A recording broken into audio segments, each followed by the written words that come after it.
coração parou. E foi assim que eu finalmente comecei a viver. Olá, bem-vindo ao Rima da Mente. Aqui nós acreditamos que as maiores lições da vida, às vezes, vêm das pausas mais inesperadas. E hoje, quero dividir com você uma história sobre uma dessas pausas. Uma que mudou tudo. Eu acreditava no movimento com uma fé quase religiosa. Para mim, a inércia era o pecado original. E o descanso, uma fraqueza a ser desprezada. Minha vida era uma obra de engenharia, projetada para extrair o máximo de cada segundo. Eu não apenas vivia, eu otimizava, eu performava, eu competia. Contra quem?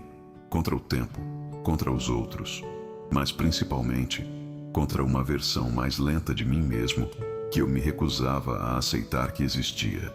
Meu dia começava às 5 da manhã, não por obrigação, mas como um ato de superioridade.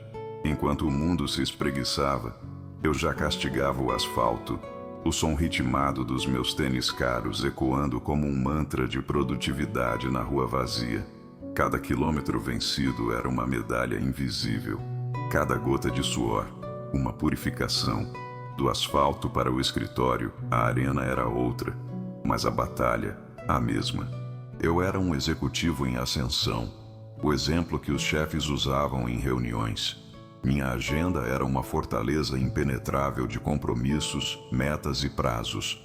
Eu não almoçava. Eu fazia reuniões de alinhamento com um sanduíche na mão. Meu reflexo no espelho do elevador corporativo, com o terno caro e as olheiras de quem dormiu 4 horas, não era um sinal de cansaço. Era o meu troféu diário. E eu amava o personagem que havia criado, o homem que não parava, o motor que nunca desligava. Eu me alimentava da admiração e da inveja velada dos outros, confundindo exaustão com propósito e o burnout com uma medalha de honra ao mérito. Via com genuína pena aqueles que viviam devagar, que se permitiam o luxo do tédio. Para mim, eram vidas desperdiçadas, barcos à deriva em um oceano de oportunidades. Mas o navio quebra-gelo que eu pilotava com tanto orgulho estava enferrujando por dentro, nos porões escuros que eu me recusava a visitar. O barulho incessante da minha rotina era a tática perfeita para abafar um silêncio que, nos raros momentos em que conseguia se infiltrar, trazia consigo uma pergunta perigosa e insistente. E depois? Qual a próxima meta? É só isso? A euforia de cada conquista se tornava cada vez mais curta. A promoção comemorada na sexta-feira se transformava em uma nova e pesada carga de responsabilidades na segunda. A linha de chegada de uma maratona era apenas o ponto de partida para a inscrição na próxima, ainda mais desafiadora. Eu estava sempre no pódio, mas nunca em paz. Meu corpo, essa máquina que eu forcei a operar para além de seus limites, começou a enviar os memorandos de cobrança. Eram sussurros no início, uma dor de cabeça que não cedia, uma insônia teimosa que zombava do meu cansaço, uma ansiedade que se manifestava em uma tremedeira sutil nas mãos. Eu tratei esses sinais como inimigos a serem silenciados. Um analgésico mais forte, mais uma xícara de café, aumentar o volume da música nos fones. Eu não tinha tempo para ouvir meu corpo. Eu estava ocupado demais, vencendo. Até que, em uma terça-feira perfeitamente produtiva, no auge da minha performance, no topo da minha arrogância de ser inquebrável, meu corpo decidiu gritar. Não mais um sussurro, mas um rugido. Foi na academia, no final do dia, meu último ato de autoimposição. No meio de um exercício veio a dor, aguda, cortante, como uma faca de gelo atravessando meu peito. O mundo, antes tão nítido e barulhento, perdeu o foco, o som, a cor. As luzes do teto se estilhaçaram em pontos brilhantes e distantes. E pela primeira vez na minha vida, eu perdi completamente o controle. O motor que nunca parava, engasgou e desligou. Eu caí. A primeira coisa que voltou não foi a imagem, nem o pensamento. Foi um som irritante, eletrônico, um bip agudo e ritmado que parecia vir de muito longe. E depois, um cheiro limpo, químico, que não pertencia ao meu mundo de suor e de metal de academia. Abri os olhos, mas não havia nada para ver. Apenas um teto branco, infinito e ofuscante.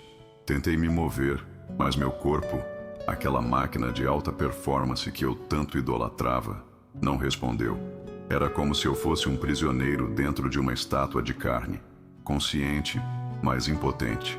Havia tubos no meu nariz, agulhas no meu braço.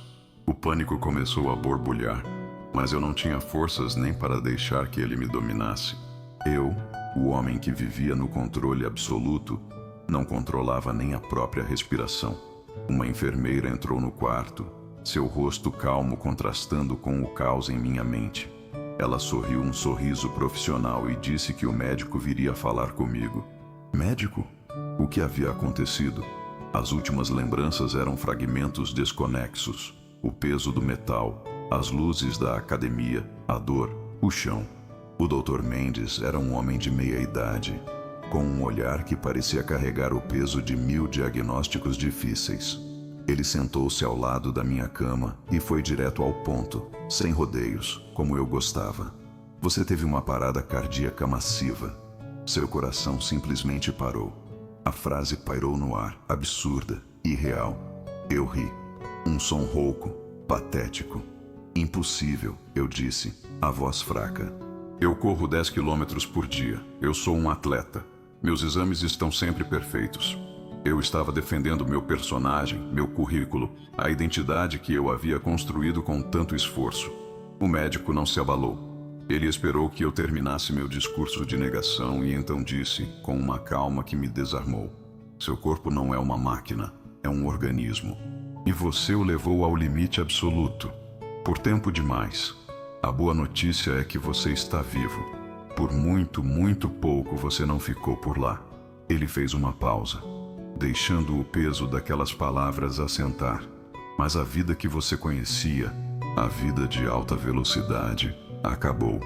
A partir de agora, a palavra de ordem não é mais força, nem velocidade. É calma. Você vai precisar reaprender a viver.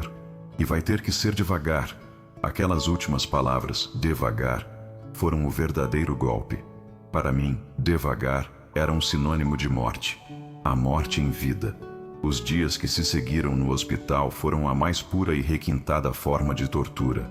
O homem que otimizava cada segundo agora não tinha nada além de segundos para contar, um a um, enquanto olhava para o mesmo teto branco. O bip da máquina tornou-se a trilha sonora da minha impotência. Meu celular, meu portal para o mundo da produtividade, me foi devolvido, mas eu mal tinha energia para segurá-lo. As notificações de e-mails urgentes, as mensagens de colegas preocupados, tudo aquilo parecia pertencer a uma outra vida, a um outro homem. Eu sentia uma abstinência desesperada, não de uma droga, mas do movimento, da pressão, do estresse que eu confundia com estar vivo. Eu estava preso, não em um hospital, mas na prisão da minha própria fragilidade. E era um lugar que eu odiava com todas as minhas forças. Foi em uma tarde, talvez no 5º ou 6º dia daquela eternidade, que a primeira lição chegou. E ela veio na forma de um copo d'água.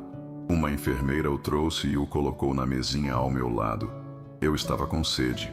Peguei o copo com a mão trêmula e, no meu velho reflexo de otimizar, levei-o à boca para beber tudo de uma vez.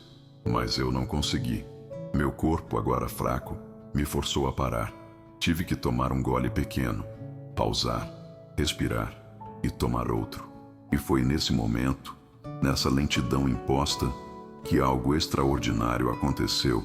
Pela primeira vez na minha vida, eu realmente senti o gosto da água. Senti a sua pureza, o frio dela descendo pela minha garganta seca, a sensação quase milagrosa de cada célula do meu corpo agradecendo por aquela hidratação. Não era apenas água, era vida. E eu só pude perceber isso porque fui obrigado a ir devagar. Naquele instante, olhando para o copo meio cheio em minha mão, uma ideia minúscula, quase imperceptível, começou a se formar. E se o médico estivesse certo? E se devagar não fosse o fim, mas um outro tipo de começo? Receber alta do hospital deveria ser um momento de libertação, mas para mim foi como ser expulso do único lugar onde minha nova fragilidade era compreendida. O mundo lá fora não havia mudado. Continuava rápido, barulhento, exigente. As buzinas dos carros, as pessoas correndo na calçada, o ritmo frenético da cidade. Tudo aquilo que antes era a minha trilha sonora, agora me agredia os sentidos. Voltar para o meu apartamento foi como entrar em um museu da minha vida passada. Lá estavam os troféus das maratonas, as placas de reconhecimento da empresa, os livros sobre alta performance, relíquias de um homem que eu já não era mais. Sentei-me no sofá de couro caro e, pela primeira vez, senti o peso do silêncio e do vazio daquele lugar. Antes, ele era apenas minha base de recarga entre uma batalha e outra. Agora, parecia uma jaula espaçosa. Eu era um estranho na minha própria vida. Tentei voltar ao normal, ao meu eu de antes. Sentava em frente ao notebook para trabalhar, mas depois de uma hora, a exaustão me vencia. O cérebro, antes uma máquina de calcular estratégias, agora parecia operar em câmera lenta, envolto em uma névoa. Eu olhava para as planilhas e elas não faziam sentido. Tentava fazer uma caminhada leve no parque, mas a frustração de não poder correr me consumia. Cada passo lento era um insulto à memória dos meus recordes pessoais. A voz do médico ecoava em minha cabeça. Devagar, calma. Mas a minha antiga voz, a voz do competidor, do guerreiro, gritava muito mais alto dentro de mim. Ela me chamava de fraco, de preguiçoso, de fracassado. Eu estava em guerra comigo mesmo e os dois lados estavam exaustos.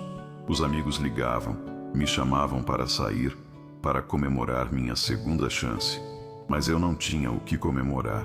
Eu não via aquilo como uma segunda chance. Eu via como uma sentença de mediocridade. E então veio o pico, a crise.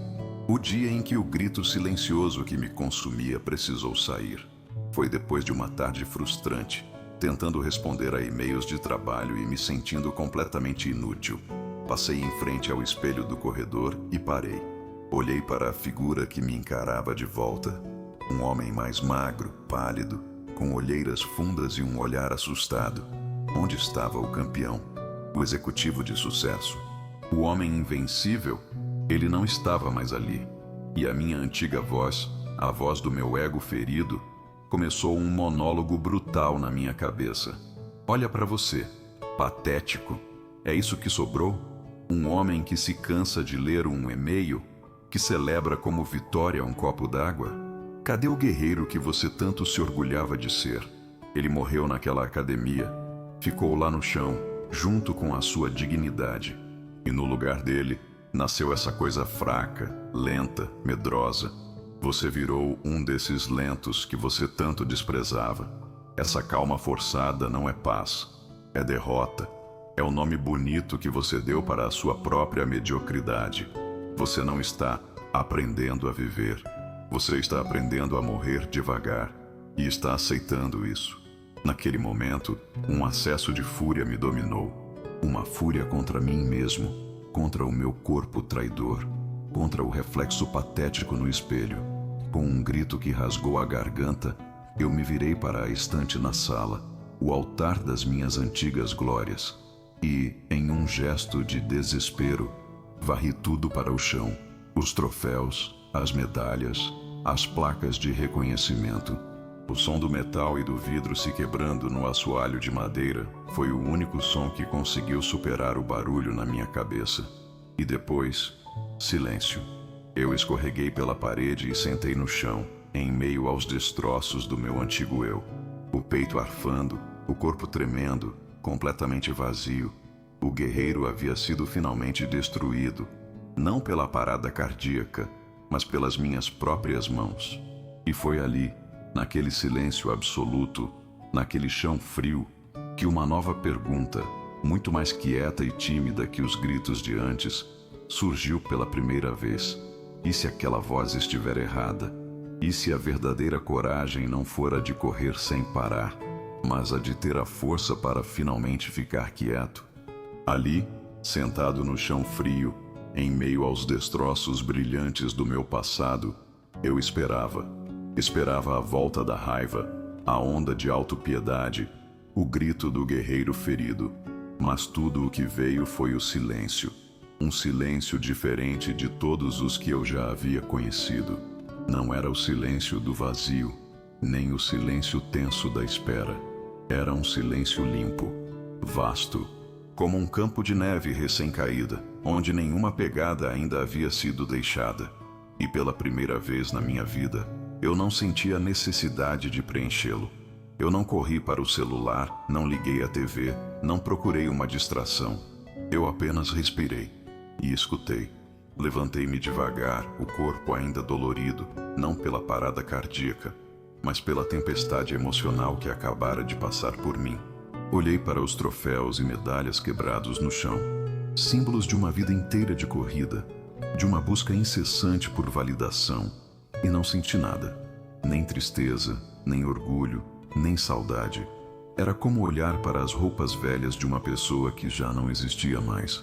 Eu não as juntei, deixei-as ali como um testemunho da morte de um personagem. Caminhei até a janela, abri as cortinas que viviam fechadas e deixei a luz da tarde entrar. E pela primeira vez, eu não apenas olhei, eu vi. Vi a forma como a luz se partia ao tocar a folha de uma árvore. Vi um casal de idosos caminhando de mãos dadas na calçada, em um ritmo lento, cúmplice. Ouvi o riso distante de uma criança. Detalhes. Pequenos milagres que a minha pressa, a minha arrogância, a minha busca pelo extraordinário sempre haviam me impedido de enxergar. Nos dias que se seguiram, eu comecei um novo tipo de treinamento. O treinamento do silêncio. O treinamento da presença. Eu me sentava em um banco de praça, não para esperar o tempo passar, mas para senti-lo. Observava as pessoas, não com o olhar julgador de antes, mas com uma curiosidade genuína. Quem eram elas? Quais eram suas lutas, suas alegrias silenciosas? Aprendi a fazer café. Não o pó solúvel engolido às pressas, mas o café coado, sentindo o aroma preencher a cozinha. O calor da xícara em minhas mãos. Cada gole era uma meditação. Redescobri o sabor da comida, a textura de uma fruta, a complexidade de uma música que antes era apenas ruído de fundo para o meu trabalho. E o mais difícil e transformador de tudo, eu reaprendi a conversar. Encontrei um velho amigo, e em vez de listar minhas conquistas ou minhas novas limitações, eu apenas perguntei: como você está? De verdade. E eu ouvi.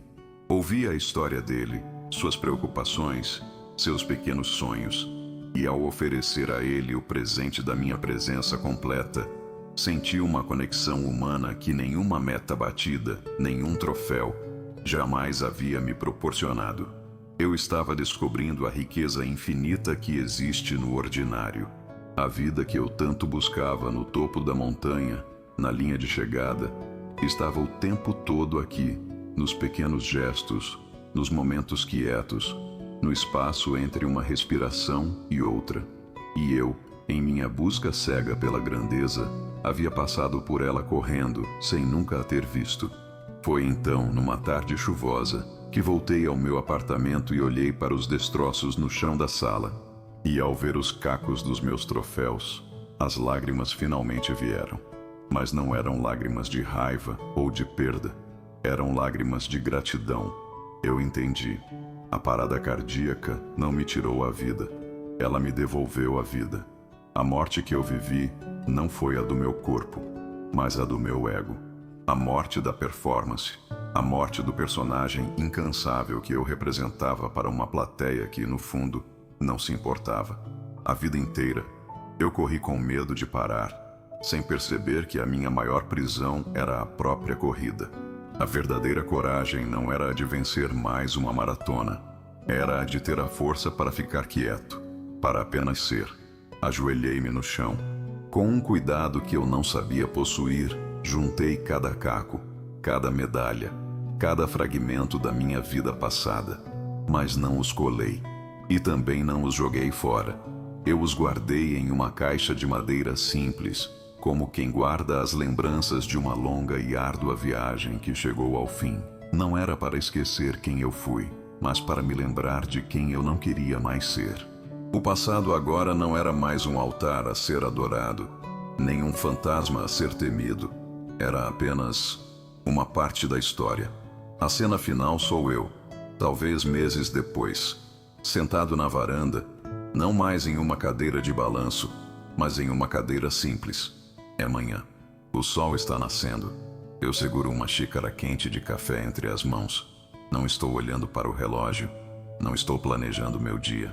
Estou apenas observando as cores do céu mudarem. Um pequeno, genuíno e sereno sorriso está em meu rosto. O som dos bips do hospital foi substituído pelo canto dos pássaros. O som da minha própria respiração, calma e presente. Eu não precisei conquistar mais nada para finalmente me sentir completo. Eu só precisei parar e viver. Às vezes, a rima mais bonita da vida não está na velocidade, mas na pausa. Se esta história te ajudou a encontrar um novo ritmo para o seu coração, convido você a se inscrever no Rima da Mente. Compartilhe este vídeo para que mais pessoas possam encontrar a beleza de simplesmente ser. Vamos juntos, em um ritmo mais humano.